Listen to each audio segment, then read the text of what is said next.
සුබ දවසක් ළමයි. අදත් ඔන්න මම ඔයාලා වෙනුවෙන් තවත් අලුත් වීඩියෝ එකක් ගේන්න හිතුවා. එතකොට අද මම ඔයාලට පැහැදිලි කරලා දෙන්න හිතුවේ කළමනාකරණය කියන්නේ මොකක්ද? ඒ වගේම මේ කළමනාකරණය කියන දේ ඇතුලේ තියෙන සංකල්ප මොනවද කියලා. එතකොට මේක මගේ මේ විදිහට ඔයාලට කරන දෙවෙනි වීඩියෝ එක. ඔයාලා කලින් මගේ පළවෙනි වීඩියෝ එක බැලුවා නම් ඔයාලට මතක ඇති. එදා මම කළමනාකරණ භූමිකා කියන්නේ මොකක්ද සහ ඒකට අදාළ භූමිකාවන් ගැන මේ වගේම පැහැදිලි කිරීමක් කරා. එතකොට ඒකේ දෙවෙනි වීඩියෝ එක විදිහට අද මම ඔයාලට කළමනාකරණය කියන එක හඳුන්වලා ඒ කළමනාකරණය කියන එක ඇතුළේ තියෙන අදාළ සංකල්පත් එකින් එක පැහැදිලි කරලා දෙනවා. හරි. එහෙනම් අපි ළමයි අදත් වැඩි කතා නැතුව අපේ වීඩියෝ එකට යමු. බලන්න මුලින්ම මේකෙදි මම ඔයාලට කළමනාකරණය කියන එක පැහැදිලි කරලා දෙන්නම්. එතකොට එහෙම පැහැදිලි කරන්න මම ඔයාලට කළමනාකරණය කියන එකේ නිර්වචනය මෙතන ලියාගෙන තියෙනවා. අපි මුලින්ම නිර්වචන චුට්ටක් කියවගෙන බලමු. බලන්න මේකේ මම තියෙනවා ගතික ව්‍යාපාර පරිසරයේ තුල සංවිධානයක ප්‍රකාශිත පරමාර්ථ සහ අරමුණු සඵලදායීව ඉටු කර ගැනීම සඳහා සංවිධානයේ සතු සම්පත් කාර්යක්ෂමතාවයෙන් සැලසුම්කරණය සංවිධානකරණය මෙහෙයවීම හා පාලනය ඇතුළත් ඵලදායී ක්‍රියාවලියට අපි කියනවා කළමනාකරණය කියලා. හරි. එතකොට ළමයි කළමනාකරණය කියන නිර්වචනය මේක. එතකොට දැන් මම ඔයාලට කිව්වනේ කළමනාකරණය කියන එක පැහැදිලි කරලා දීලා ඒකට අදාළව තියෙන සංකල්ප පැහැදිලි කරලා දෙනවා කියලා. එතකොට ළමයි ඔයාලට පේන ඇති දැන් මම මේකේ මේ යම් යම් වචන කිහිපයකට ඉරි ගහගෙන තියෙනවා. බලන්න. ගතික තියෙනවා සංවිධානයක පරමාර්ථ අරමුණු සඵලදායීව කාර්යක්ෂමතාවයෙන් ඒත් එක්කම ඵලදායී ක්‍රියාවලිය. ළමයි මම ওই විදිහට මේ ඉරි ගහගෙන තියෙනවානේ රතු පාටින්. ඒවා තමයි ළමයි අපිට කළමනාකරණයේදී හම්බෙන සංකල්ප. එතකොට මේ කළමනාකරණය කියන නිර්වචනයේ තේරුම් ගන්න නම් ළමයි අපි මේ සංකල්ප එකින් එක පැහැදිලි කරගන්න ඕනේ. හරි. අපි මුලින්ම සාමාන්‍යයෙන් අපිට තේරෙන භාෂාවෙන් මේ කළමනාකරණය කියන එක පැහැදිලි කරගමුකෝ. බලන්න. මුලින්ම කියනවා ළමයි මේකේ ගතික ව්‍යාපාර පරිසරයක් තුල කියලා. ළමයි මොකක්ද මේ ගතික ව්‍යාපාර පරිසරයක් කියන්නේ? ඒ කියන්නේ ළමයි ඔය ගතික කියන වචනේ තේරුම වෙන්නේ ඇත්තටම නිරන්තරයෙන් වෙනස් වෙන කියන එක. ඒ කියන්නේ හිතන්න දැන් මම මෙතන ඉන්නවා. මම මෙතෙන්ට යනවා. එතකොට මොකක්ද වෙන්නේ? මම එතන වෙනස් වීමකටපත් වුණා. ඒ වගේම ඔයාලා හිතන්න සාමාන්‍යයෙන් ඔයාලා ඉපදිච්ච දවසේ ඉඳලා ඔයාලා වෙන්න පුළුවන් මේ සමස්ත ලෝකෙ වෙන්න පුළුවන් මේ හැමදේම එකම විදිහට තියනවාද? තාක්ෂණය වුණත් එකම විදිහට තියනවාද? පරිසරය වුණත් එකම විදිහට තියනවාද? නෑ නේද? මේ හැමදේම දවසින් දවස වෙනස් වෙනවා. ළමයි මේ විදිහට වෙනස් වෙන පරිසරයට තමයි ළමයි අපි මේ ගතික ව්‍යාපාර පරිසරයක් කියන්නේ. හරි. එතකොට කළමනාකරණය කියන එක ළමයි ක්‍රියාත්මක වෙන්නේ මේ විදිහට ගතික පරිසරයක් එහෙම නැත්නම් වෙනස් වෙන පරිසරයක් තුල. ඊට පස්සේ කියනවා සංවිධානයක ප්‍රකාශිත පරමාර්ථ සහ අරමුණු කියලා. ළමයි සංවිධානයක් කියන්නේ මොකද්ද? සරලවම කිව්වොත් ළමයි මම ওই සංකල්ප වලට එකින් එක මෙතන පැහැදිලි කරලා දෙන්නම්. සංවිධානයක් කියන්නේ ළමයි කිසියම් අරමුණක් ඉටු කරගන්න ඒක රාශී වෙච්ච පුද්ගලයෝ පිරිසකට තමයි ළමයි අපි සංවිධානයක් කියන්නේ. හරිද? ඊට පස්සේ ප්‍රකාශිත පරමාර්ථ සහ අරමුණු. ළමයි මේ පරමාර්ථ සහ අරමුණු කියන්නේ ඇත්තටම සංවිධානයක් ඉටු කරගන්න අපේක්ෂා කරන දේවල්. සාමාන්‍ය පරමාර්ථයක් කියන එක ගත්තොත් ළමයි අපි ඒක සලකන්නේ මොකක් හරි සමාගමක් වෙන්න පුළුවන්. එයා දීර්ඝකාලීනව මොකක්ද අත්පත් කරගන්න බලාපොරොත්තු වෙමින් ඉන්න කියන එක තමයි පරමාර්ථයක් කියන්නේ. එතකොට අරමුණක් කියන ළමයි අදාළ සංවිධානයම කෙටි කාලයේදී අපේක්ෂා කරන, ඒ කියන්නේ කෙටි කාලයේදී අත්පත් කරගන්න අපේක්ෂා කරන එකට තමයි ළමයි අරමුණක් කියන්නේ. එතකොට ළමයි මේ අදාළ සංවිධානය වෙනස් වෙන පරිසරයක් තුල තියෙන සංවිධානය එයාලගේ අරමුණු හා පරමාර්ථ ඉටු කරගන්නවා කොහොමද? සඵලදායීව. ළමයි සඵලදායීව කියන්නේ මෙහෙමයි. සඵලදායීත්වය කියන ළමයි සරලව මම කියන්නම්. මෙතන අපි ඒක හොඳට පැහැදිලි කරගමු. සඵලදායීත්වය කියන ළමයි අපි කරන වැඩේ හරියට කරන එක. කියන උසස් පෙළ විභාගයක් ගත්තොත් ඔයාලා ඒකට පාඩම් කරනවා නම් අදාළ පාඩම් කරන දේ හරියට කරනවා. එතකොට මේ කළමනාකාරීත්වය තුලත් ළමයි මේ සඵලදායීත්වය කියන්නේ කෙනෙක් කරන දේ හරියට කරන එක. ඊට පස්සේ තියෙනවා සඳහා සංවිධානයක් සතු සම්පත් කාර්යක්ෂමතාවයෙන්. ළමයි සම්පත් කියන මොනවද ඔයාලා දන්නවා? අපි නිතරම භාවිතා වන සම්පත් තමයි භූමි ශ්‍රමය ප්‍රාග්ධනය. ඊට අමතරව මෙතන තව අපි සම්පත් කීපයක් ගැන කතා වෙනවා. ඒ විදිහට සම්පත් තියෙනවා. ඒවා කාර්යක්ෂමතාවය. ළමයි කාර්යක්ෂමතාවයෙන් කියන්නේ මොකද්ද? කාර්යක්ෂමතාවය කියන්නේ ළමයි අවම යෙදවුම් ප්‍රමාණයක් භාවිතා කරලා උපරිම නිමවුමක් ලබා ගන්න එකට අපි කියනවා කාර්යක්ෂමතාවය කියලා. ඒ කියන්නේ උපරිම ප්‍රයෝජනෙ ලබා ගන්න එක. අදාළ සම්පත් වලින් උපරිම ප්‍රයෝජන ලබා ගන්න ආකාරයට සැලසුම් කරනවා. මොකද්ද සැලසුම් කරන්නේ කියන්නේ? කළමනාකරණයේ ප්‍රධාන පළවෙනි කාර්යය. සැලසුම්කරණය, සංවිධානකරණය, මෙහෙයවීම හා පාලනය ඇතුළත් ඵලදායී ක්‍රියාවලිය. ඒ කියන්නේ අදාළ ක්‍රියාවලියට තමයි කළමනාකරණය කියන්නේ. හරි. මම එතකොට මේකෙදි පැහැදිලි කරන්නේ නිකන් නිර්වචනයෙන් සාමාන්‍යයෙන් අපේ භාෂාවෙන් තමයි මම ඔයාලට කියාගෙන ගියේ. කොහොමද? වෙනස් වන පරිසරයක් තුළ පුද්ගලයන්ගෙන් සමන්විත කණ්ඩායමක් අදාළ ඒ සංවිධානයේ අරමුණු හා පරමාර්ථ හරි විදිහට නිවැරදිව ඉටු කරගන්න ඒ සංවිධානයේ තියෙන සම්පත් උපරිම ඵලදායීතාවයක් ලැබෙන විදිහට සැලසුම් කරලා සංවිධානය කරලා මෙහෙයවීම කරලා පාලනය කිරීම කරන ඵලදායී ප්‍රයෝජනවත් ක්‍රියාවලියට තමයි ළමයි අපි මේකෙදි කළමනාකරණය කියන්නේ. ඔන්න කළමනාකරණය කියන එක ළමයි සාමාන්‍යයෙන් අපිට තේරෙන අපේ භාෂාවෙන් මම ඔයාලට පැහැදිලි කරලා දුන්නා. දැන් අපි මේ කළමනාකරණය කියන එක ඇතුළේ තිබ්බ නිර්වචන එකින් එක පැහැදිලි කරගමු. හරිද? ඔන්න බලන්න. පළවෙනි සංකල්පයේ විදිහට ළමයි මම ඔයාලට අරගෙන තියෙනවා ගතික පරිසරයක් කියන්නේ මොකක්ද කියලා. මම එතකොට ඔයාලට කිව්වා ගතික පරිසරයක් කියන්නේ ළමයි නිරන්තරයෙන් වෙනස් වීම වලට භාජනය වන පරිසරය කියලා. එතකොට මේකට අපිට මේ වගේ නිර්වචනයක් අඳුර ගන්න පුළුවන්. බලන්න කියලා විවිධ අවස්ථාවල නිරන්තර වෙනස් වීම වලට භාජනය වන අභ්‍යන්තර හා බාහිර පරිසරය ළමයි. එතකොට ගතික පරිසරය කියන්නේ වෙනස් වන පරිසරය නම් ඔයාලා දන්නවා ව්‍යාපාරයක් ගත්තාම ව්‍යාපාරයේ අභ්‍යන්තර පරිසරය තියෙනවා බාහිර පරිසරය තියෙනවා. ඒ කියන්නේ පරිසර කොටස් දෙකක් තියෙනවානේ. ඔයාලට මතක ඇති මම ඔය අභ්‍යන්තර පරිසරය බාහිර පරිසරය වගේ පරිසර සාධක ගැනත් ඔයාලට වීඩියෝ එකක් කරලා තියෙනවා. එතකොට මේ ගතික පරිසරය කියන්නේ ළමයි අභ්‍යන්තර වෙන්න පුළුවන් බාහිර වෙන්න පුළුවන් නිතර වෙනස් වීම වලට ලක්වන පරිසරය තමයි අපි මේ ගතික පරිසරය කියන්නේ. සරලවම ඔයාලා අපි දන්න පරිසරය තමයි. හැබැයි මේක අර විශේෂණ පදයක් විදිහට ගතික කියන වචනේ යෙදিলা තියෙනවා. ඒ කියන්නේ අපි දන්න ව්‍යාපාර පරිසරයටම ගතික කියන වචනේ දාලා තියෙනවා. ඒ කියන්නේ නිරන්තර වෙනස් වීම වලට භාජනය වන ව්‍යාපාර පරිසරයම තමයි ළමයි මේ ගතික පරිසරය කියන්නේ. එතකොට ඒකේ සාමාන්‍යයෙන් වැඩි දෙයක් වලට මතක තියාගන්න නෑ. අර අපිට එදිනෙදා හම්බෙන ව්‍යාපාර පරිසරයම තමයි. හැබැයි අර ඒකට ගතික කියන වචනේ යොදලා නිරන්තරයෙන් වෙනස් වීම කියන දේ මේකට උපකල්පනය කරලා තියෙනවා. හරිනේ. එතකොට ගතික ව්‍යාපාර පරිසරයක් කියන්නේ නිරන්තරයෙන් වෙනස් වන පරිසරය. හරි. ඊට පස්සේ දෙවෙනි එක බලන්න සංවිධානය කියලා අපිට සංකල්පයක් මේකේ අඳුර ගන්න පුළුවන්. ළමයි මොකද සංවිධානයක් කියන්නේ? මම ඒකේ නිර්වචන ලියලා තියෙනවා බලන්න. පොදු පරමාර්ථය ළඟා කර ගැනීම සඳහා එක්ව වැඩ කරන පුද්ගලයන්ගේ එකතුවක්. ළමයි මොකද්ද සරලම සංවිධානයක් කියන්නේ? සරලම සංවිධානයක් කියන ළමයි කිසියම් කණ්ඩායමක්. හැබැයි මේක සාමාන්‍ය කණ්ඩායමක් නෙවෙයි පොදු පරමාර්ථය ළඟා කර ගැනීම සඳහා එක්ව වැඩ කරන කණ්ඩායමක්. ඒ කියන්නේ ළමයි සමාගමක් ගත්තොත් ව්‍යාපාරයක් ගත්තොත් ඒකේ හැමෝගෙම ප්‍රධාන බලාපොරොත්තුව වෙන්නේ මොකද්ද? ප්‍රධාන බලාපොරොත්තුව ලාභ ඉපැයීමනේ. එතකොට ලාභ ඉපැයීම කියන බලාපොරොත්තුව ඇතුව ඒ අදාළ බලාපොරොත්තුව වෙනුවෙන් ඒක රාශී වෙලා එකමුතුව එක පොදු පරමාර්ථයක් වෙනුවෙන් කටයුතු කරනවා නම් එතන ඇති වෙනවා සංවිධානය. එතකොට ඔය ව්‍යාපාරයක් වෙන්න පුළුවන්, මොකක් හරි සමාගමක් වෙන්න පුළුවන්, ඒ වැඩ කරන අය වෙන්න පුළුවන්, අයිතිකාරයෝ වෙන්න පුළුවන්. ඒ හැමෝම එක පරමාර්ථයක් වෙනුවෙන් වැඩ කරන හින්දා ළමයි අපි එතන කියනවා සංවිධානයක් ඇති වෙනවා කියලා. එතකොට අපිට ඔකට සාමාන්‍යයෙන් සරල උදාහරණයක් ගන්නත් පුළුවන්. හිතන්න ක්‍රිකට් ටීම් එක ලංකාවේ ක්‍රිකට් ටීම් එක දැන් ඊයේ පෙරේද එහෙම මැච් එකක් තිබ්බා වෙස්ට් ඉන්ඩීස් එක්ක. දැන් හිතන්න ඔය ක්‍රිකට් ටීම් එකේ කී දෙනෙක් ඉන්නවද ළමයි? මම මෙතන නිකන් ලියන්නකෝ. ඔය ක්‍රිකට් ටීම් එකේ ළමයි 11 දෙනෙක් ඉන්නවා. ඔය 11 දෙනාගේම ළමයි ඕනෙකම මොකද්ද? දැන් අපේ ලංකාවේ ක්‍රිකට් ටීම් එකේ නම් ඒක නෙවෙයි වගේ ඕනෙකම තියෙන්නේ. ඒ වුණාට හරිනම් ළමයි සෙල්ලම් කරන 11 දෙනෙක්ගෙම ක්‍රිකට් ටීම් එකක් ගත්තොත් එයාලගේ අවසාන බලාපොරොත්තුව පරමාර්ථය මොකද්ද? අදාළ මැච් එක දිනන එක. අදාළ මැච් එක දිනන එක තමයි ඒ 11 දෙනාගේම පොදු පරමාර්ථය වෙන්නේ. එතකොට තමයි ඔයාලට තේරෙනවා එතන මම මේ කියව නිර්වචන තියෙනවා. පොදු පරමාර්ථය ළඟා කර ගැනීම සඳහා එක්ව වැඩ කරන පුද්ගලයන්ගේ එකතුවක්. එතකොට දැන් ක්‍රිකට් ටීම් එක ගත්තා 11 දෙනෙක් ඉන්නවා. අතන සඳහන් කරනවා වගේම පුද්ගලයන්ගේ එකතුවක් තියෙනවා. මැච් එක දිනන එක තමයි යාළුවගේ පොදු පරමාර්ථය වෙන්නේ. එතකොට සාමාන්‍ය ක්‍රිකට් ටීම් එකක් වගේ ගත්තා ළමයි එතන සංවිධානයක් ගොඩ නැගෙනවා. මොකද පොදු පරමාර්ථයකට වැඩ කරන එකනේ එතනත් වෙන්නේ. එතකොට දැන් මෙතන සංවිධානයක් ගත්තත් එහෙමයි සංවිධානයේ පොදු පරමාර්ථයේ විදිහට අපිට ලාභ ඉපීම කියන එක වෙන්න පුළුවන්.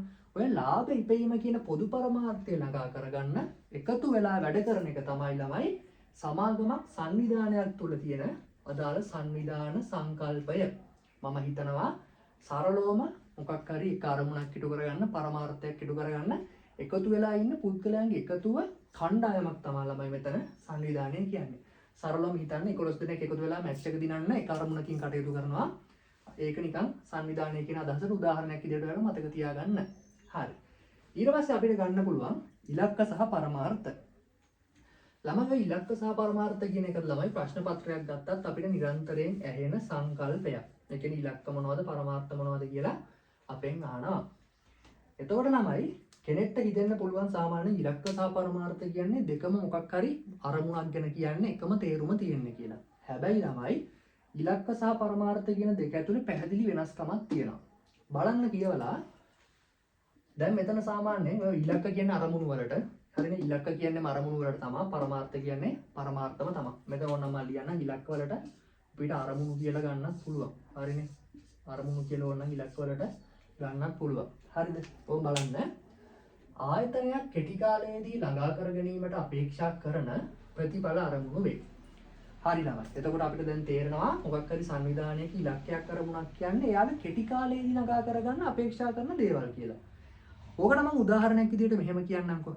දැන් හිතන්න ඔයාලගේ ළමයි කවදා හරි ජීවිතේ හොඳම බලාපොරොත්තු වෙන්නේ අවසාන බලාපොරොත්තුව වෙන්නේ හොඳ වාහනයක් අරගෙන හොඳ ගෙදරක් එහෙම හදලා විවාහවලා අදාළ හොඳ සාර්ථක පෞල් ජීවිතයක් ගත කරගෙන ඔයාලා සාර්ථක ජීවිතයක් ගත කරන එක තමයි ළමයි ඔයාලගේ අවසාන පරමාර්ථය වෙන්නේ. ඒ කියන්නේ ඔයාලගේ ජීවිතයේ අවසාන පරමාර්ථය වෙන්නේ හොඳ සාර්ථක ජීවිතයක් ගත කරන එක.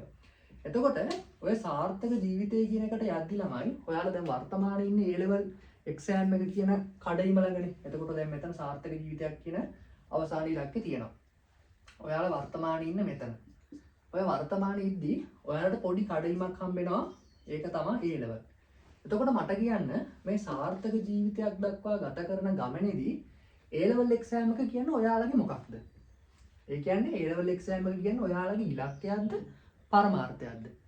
ළමයි හොඳට මතක තියාගන්න අවුරුදු ගාණක් ඈතින් තියෙන අවසාන ඉලක්කය තමයි ළමයි සාර්ථක ජීවිතයක් කියන්නේ.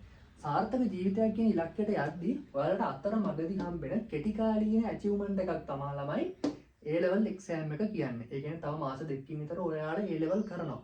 එතකොට ළමයි සාර්ථක ජීවිතයකට ඔයාලා යන්න නම් ඔයාලා ඊට කලින් අනිවාර්යයෙන්ම A level කියන exam එක සමත් වෙලා ඉන්න ඕනේ. ඒ කඩයිම පහු කරලා ඉන්න ඕනේ. එතකොට ළමයි ඔයාලගේ ජීවිතයට හම්බෙන කෙටි කාලීනව ළඟා කරගන්න අපේක්ෂා කරන මේ A level විභාගය කියන්නේ ළමයි අපිට ගන්න පුළුවන් ඉලක්කයක් එහෙම නැත්නම් අරමුණක් විදිහට. මොකද ඒක ඔයාලට කෙටි කාලීනව ලබා ගන්න පුළුවන් දෙයක්. එතකොට දැන් අපි ඕක හිතමු සමාගමක් පැත්තෙන්. හිතන්න සමාගමක අවසාන ඉලක්කය මොකද්ද? සමාගමක අවසාන ඉලක්කය ඉතින් යාලගේ ලාභය වැඩි කරගෙන කොටස් වැඩි කරගන්න එකනේ.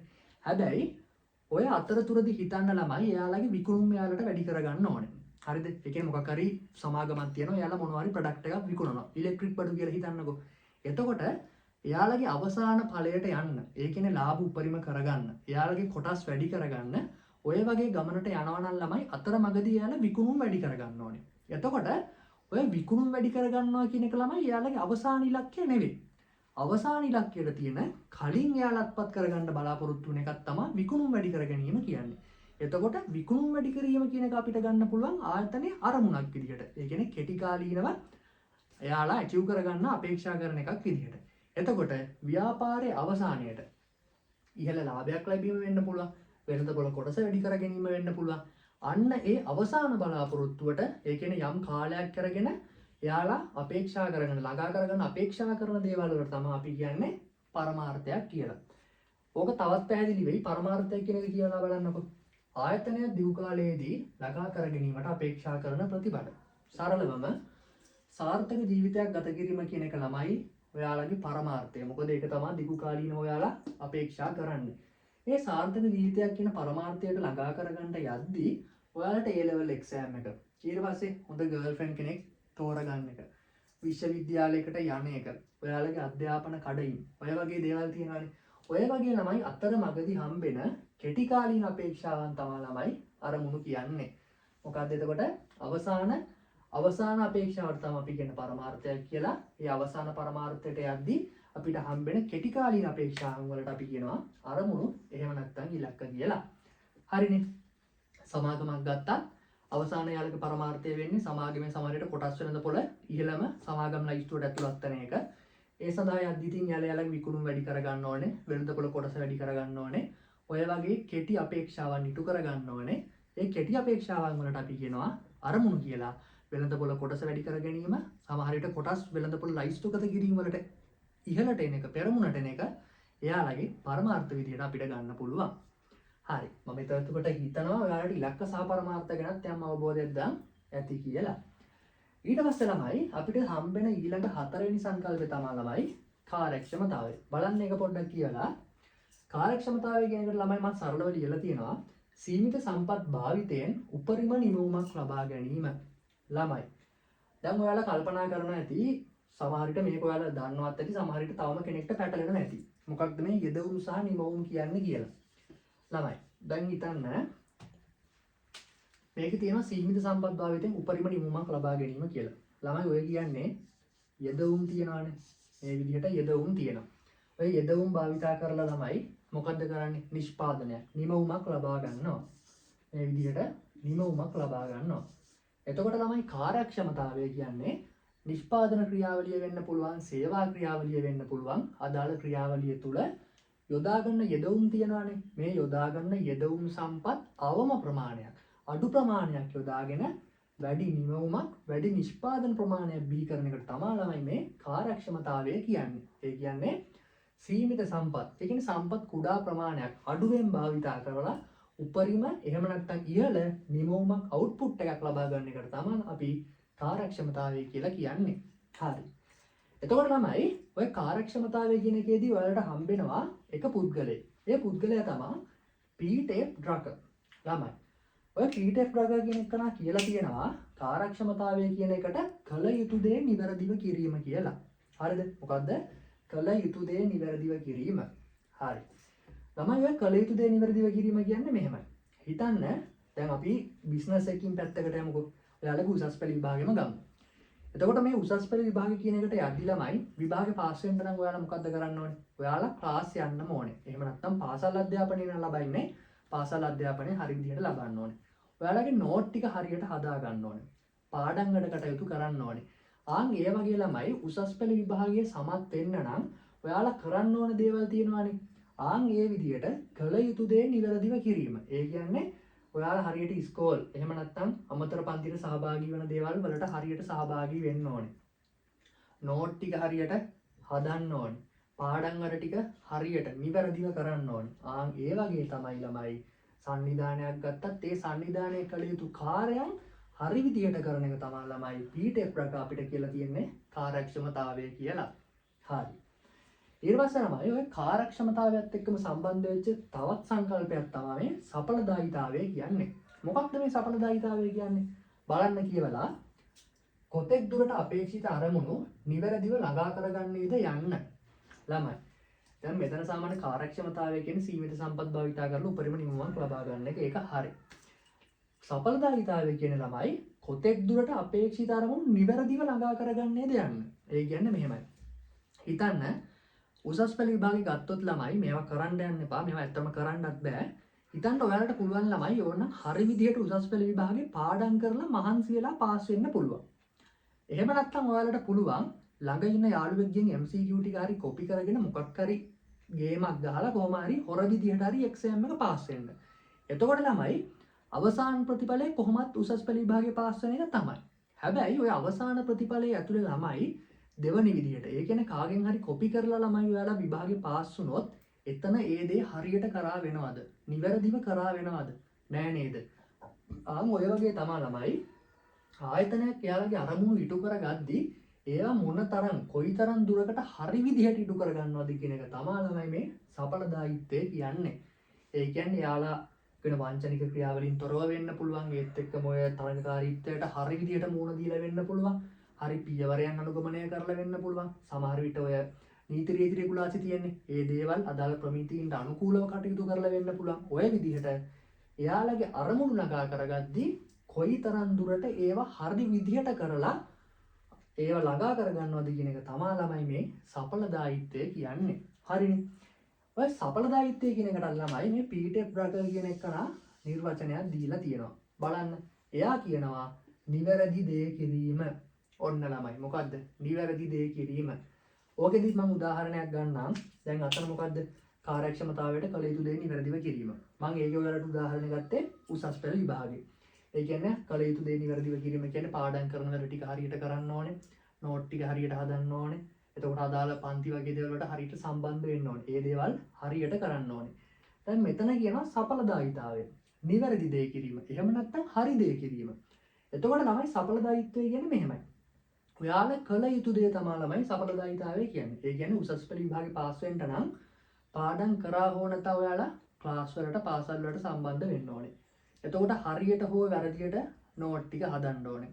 හරියට පාඩම් කරා හෝ නොකරා හෝ පාඩම් කරන්න ඕනේ. ඒ විදියට අර කරන්න ඕනේ දේ හරිද? ඒ කියන්නේ නිවැරදි දේ කරන එකට තමයි සඵලදායීතාවය කියන්නේ. හරිනේ? ඒ කියන්නේ මේ දේ හරියටම කරන්නේ නැතත් ඒ අදාළ වෙලාවට කරන්න ඕනේ හරි දේ කරන එක තමයි ළමයි සඵලදායීතාවය කියන්නේ. කාර්යක්ෂමතාවය කියන්නේ ඔය හරි දේ කරනවානේ. ඒ කියන්නේ පන්ති යන එක වෙන්න පුළුවන්, නෝට් හදන එක වෙන්න පුළුවන්. ඔය නිවැරදි දේ කරද්දී ඒ දේ හරියටම ඒ කියන්නේ කළ යුතු දේ නිවැරදිව කරන එකට තමයි ළමයි කාර්යක්ෂමතාවය කියන්නේ. මම හිතනවා ඒක ඔයාලට පැහැදිලි වෙන්නේ නැති කියලා. මොකද මේ දෙක අතර සම්බන්ධතාවයක් තියෙනවා. ඒ කියන්නේ කාර්යක්ෂමතාවය සහ සඵලදායීතාවය අතර සම්බන්ධතාවයක් තියෙනවා. ඒ කියන්නේ සඵලදායීතාවය තුලින් ළමයි සංවිධානය කරන්න ඕනේ ඒ කියන්නේ කරන්න ඕනේ නිවැරදි දේවල් එයාලා හඳුනා ගන්නවා.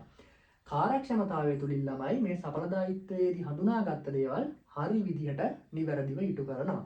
එතකොට ළමයි සංවිධානයක් ගත්තත් එහෙමයි කාර්යක්ෂමතාවයෙන් කරන්නේ එයාලා කරන්න ඕනේ යදාන නිෂ්පාදනකාරයන් වෙන්න පුළුවන්, ආයතනයේ ව්‍යාපාරික කටයුතු වෙන්න පුළුවන්, අදාළ සීමිත සම්පත් භාවිතයෙන් යාළ උපරිම නිමවුමක් ලබා ගන්නවා කාර්යක්ෂමතාවයෙන්. එතකොට සඵලදායීතාවය කියන එකෙන් වෙන්නේ ඒ අදාළ අරමුණු කොයිතරම් දුරට හරියට අපේක්ෂා කරනවද, ඒවා ඇචීව් කරගන්නවද, ළඟා කරගන්නවද කියන එක. හරි. ඊට පස්සේ ළමයි ඔන්න ව්‍යාපාර සම්පත් වලට අපි එනවා. බලන්න ළමයි මොකද්ද මේ ව්‍යාපාර සම්පත් කියන්නේ? සරලවම ව්‍යාපාර සම්පත් කියන ළමයි බලන්න යදවුම් වශයෙන් උපයෝගී කරගන්නා වූ ඕනෑම දෙයකට අපි සම්පත් කියලා කියනවා. ඒ කියන්නේ දැන් මෙතන මේ කාර්යක්ෂමතාවයේදී යදවුම් නිමවුම් අතර සම්බන්ධතාවය මම කිව්වේ. එතන යදවුම් විදියට භාවිතා කරන ඕනෑම දෙයකට ළමයි අපි ව්‍යාපාර සම්පත් කියලා කියනවා. එතකොට ප්‍රධාන වශයෙන්ම අපිට ව්‍යාපාර සම්පත් ළමයි හම්බෙනවා අපි දන්න දේවල් භූමිය, ශ්‍රමය, ප්‍රාග්ධනය, ව්‍යවසායකත්වය වගේ දේවල්.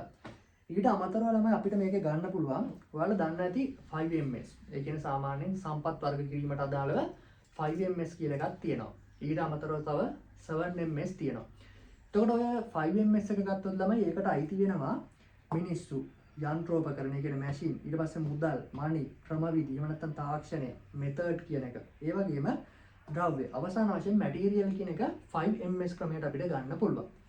ඊට අමතරව ළමයි තව තියෙනවා 7MS. 7MS එක ගත්තොත් ළමයි ඒකට ඕවට අමතරව තව වෙළඳපොළ, ඒ කියන්නේ මාකට් එක, කාලය, මිනිත් විදියට අපිට ගන්න පුළුවන්. එතකොට ඒ ටික මම නිකන් කිව්වේ ව්‍යාපාර සම්පත් කියන්නේ යදවුම් විදියට භාවිතා කරන ඕනම දෙයක්. ඒ කියන්නේ නිෂ්පාදන ක්‍රියාවලියේදී අමුද්‍රව්‍ය වෙන්න පුළුවන්.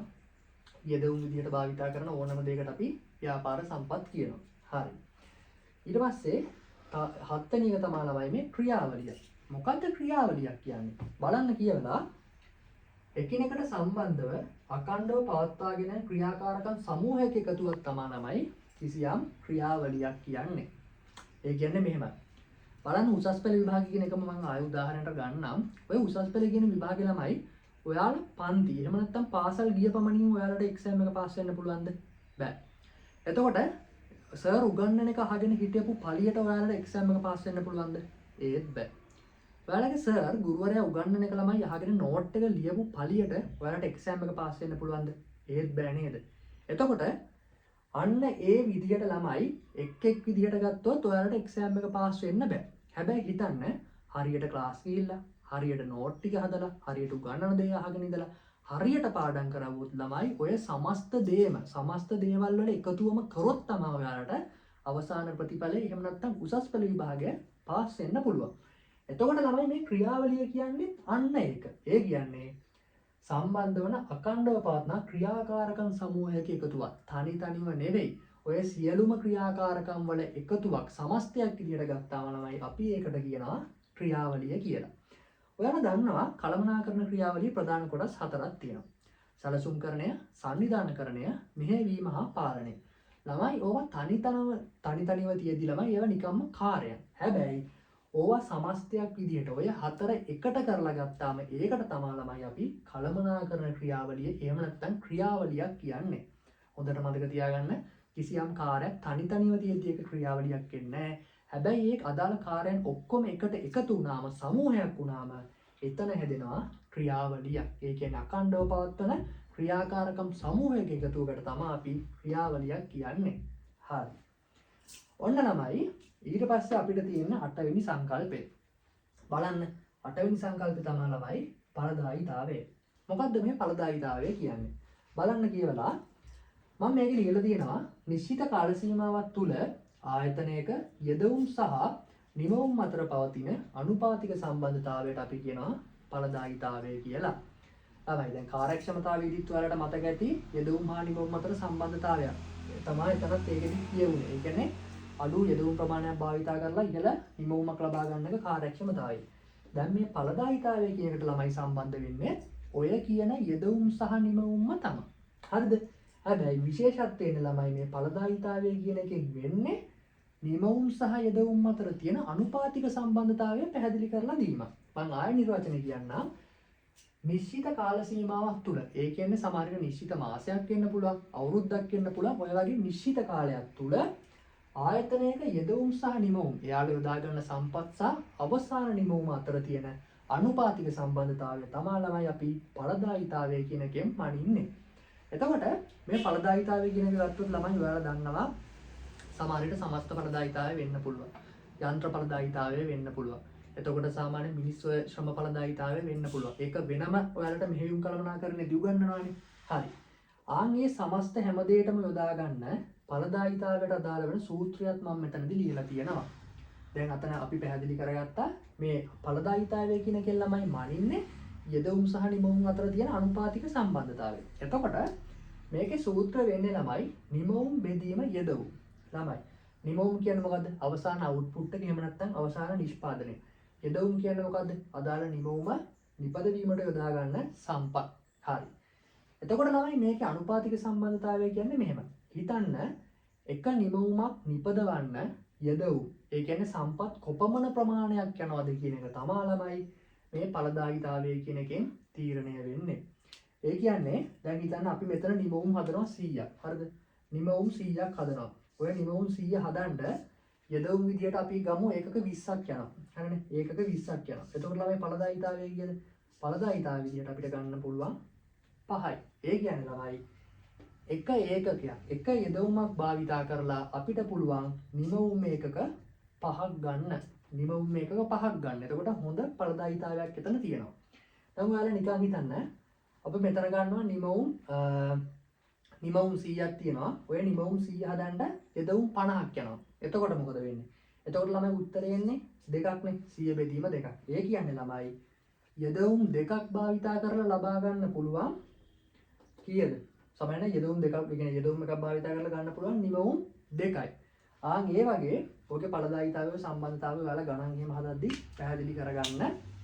ඒක ඉතින් අර ඵලදායීතාවය වැඩි වෙන තරමට හොඳයි. ඒ කියන්නේ අඩු සම්පත් ප්‍රමාණයකින් වැඩි නිමවුම් ප්‍රමාණයක් ලබා ගන්න පුළුවන් නම් ඵලදායීතාවය හොඳ මට්ටමක තියෙනවා.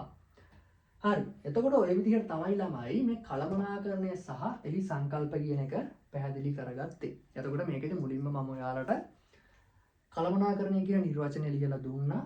ඒ නිර්වචනය දීලා ඒකට අදාළ තියෙන සංකල්ප ටික වෙන මෙරි ගහලා පැහැදිලි කරවුවා. ඊට පස්සේ මේ කළමනාකරණය කියන නිර්වචනය අපේ භාෂාවෙන් මම ඔයාලට පැහැදිලි කරලා දුන්නා. ඒ කියන්නේ සරල භාෂාවෙන්. ඊට පස්සේ නැත්නම් මම ඉරි ගහලා ලකුණු කරගත්ත අදාළ සංකල්ප ටික වෙන වෙනම බෝඩ් එකේ ලියලා ඒවට අදාළ සරල නිර්වචනයකුත් එක්ක ඒ මොකක්ද කියන එක පැහැදිලි කරලා දුන්නා. එතකොට තමයි ඔය විදිහට තමයි මගේ මේ වීඩියෝ එක නම් අද අවසන් වෙන්නේ. එතකොට තමයි ඔයාලට පුළුවන් මගේ YouTube channel එකෙන් මේකට අදාළ කලින් වීඩියෝ බලන්න. ඒත් එක්කම සමහර පාඩම් කොටස් පැහැදිලි කිරීමේ වීඩියෝ කරා ඒ දේවල් බලන්න පුළුවන්. ඉදිරියේදීත් ළමයි ඉතින් මේ විදිහට යම් යම් පාඩම් කොටස් අරගෙන ඔයාලට ෂෝට් නෝට් විදිහට පැහැදිලි කරලා දෙන්න මම බලාපොරොත්තු වෙනවා. ඉදිරියේදීත් මේ විදිහටම රැඳිලා ඉන්න. එහෙනම් ඉතින් ඔයාලා හැමෝටම සුබ දවසක්. ජය වේවා.